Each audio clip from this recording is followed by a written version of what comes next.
Welcome back. It is New Music Tuesday, and our entertainment reporter Taylor Ellison joins us. Taylor, you were at the Voice auditions in Austin last weekend over at the Austin Convention Center. So let's start off hearing about that. Sounds pretty cool. Yeah, I sure was. I was out there Friday or Saturday and Sunday, and there were hundreds of people lined up auditioning to be on the next season of NBC's hit show, The Voice. Yeah. And we talked to people from all over, from Brooklyn, Colorado, tons of towns in Texas.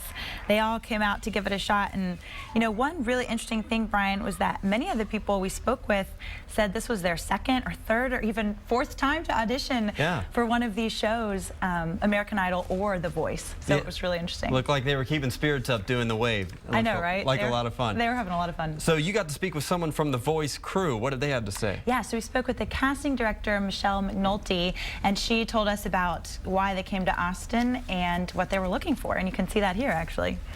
So tell us, you know, Austin is a city you guys kind of sought out. Can you tell us what is the allure about coming to Austin? Well, I mean, it's one of the best music cities in the country. And so we're so excited to do our first open call here in all of our seasons and find some amazing talent. What are some of those key qualities that you look for when someone gets in front of you? Yeah, absolutely. The first thing that we, obviously that we listen for is the voice. I mean, that's always so important for us. Like, do you, be confident, don't try and be anybody else. Just always do you.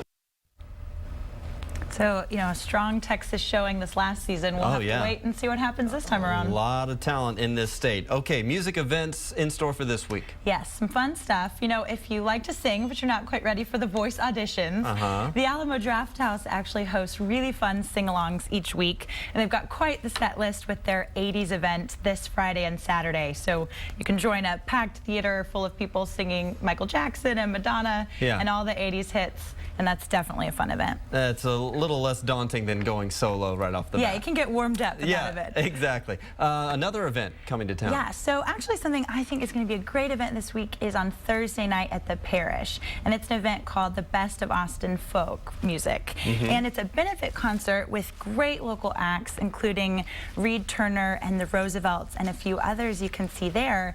And actually, Reed Turner just came out with an album recently called Ghosts in the Attic. So not only is this an event recommendation, but this is also my new music rec for you this week, is to check out that album. And we spoke with him the day it came out, and you can see what he said here.